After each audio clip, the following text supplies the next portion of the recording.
the Environmental Protection Agency, where we are planning at Landmark Legal Foundation to conduct some significant depositions in the weeks ahead.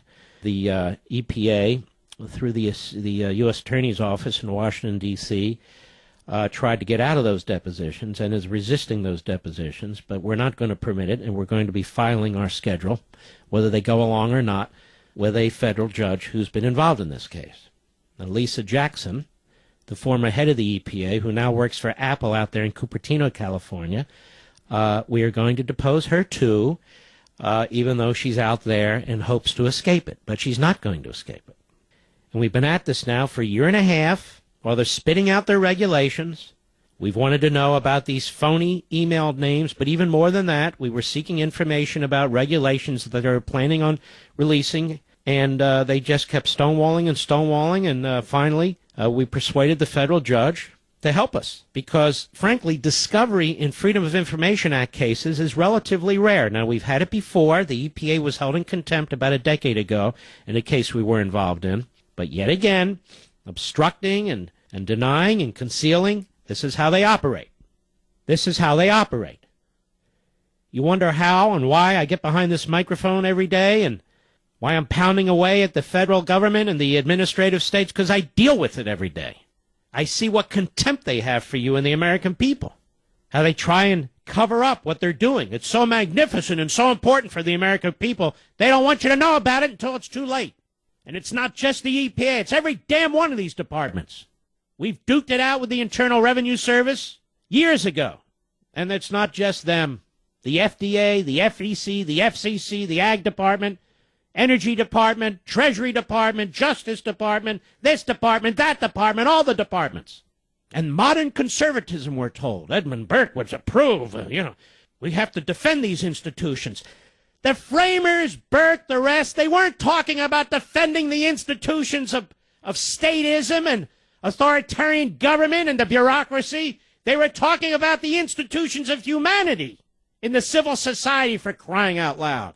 All right, I didn't mean to go there, but there I went.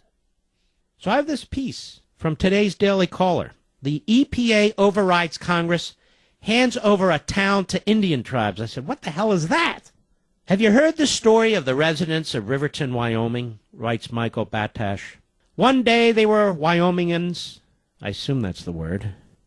The next day they were members of the Wild River tribes, after the Environmental Protection Agency declared the town part of the Wind River Indian Reservation, undoing a 1905 law passed by Congress and angering state officials. You want nullification? There's nullification. The EPA nullifies a federal statute right there. In a surprise decision made by EPA officials, the Department of Interior and the Department of Justice, a.k.a. the Department of Injustice, early last month, it was made and has invoked the ire of Governor Matt Mead. So the EPA declared that Riverton was part of the Wind River Indian Tribe after granting a treatment as a state application from the Northern Arapaho and Eastern Shoshone tribes. The tribes submit such applications to get funding for air quality monitoring under the Clean Air Act. But the seemingly innocuous application ended up undoing the tribal boundaries set by a 1905 congressional act. See, all this stuff laundered through the EPA. Oh, I want clean air and clean water. Okay, we're taking your town. What? We're closing your coal mines. What? That's right. Look at all the dust you create there, farming your corn, the harvest. We're controlling that too. What are you talking about? Meanwhile, the U.S. Chamber of Crony Capitalism is attacking you and me. The EPA granted the tribe's claim that the Wind River Reservation extended over 1 million acres of land beyond what the 1905 Congressional Act had established. And by doing this, the agency effectively overruled an act of Congress. Now, 10,000 people who were in this town that had been part of the Wyoming state government are now part of the government of the Indian tribe. Wow, how cool.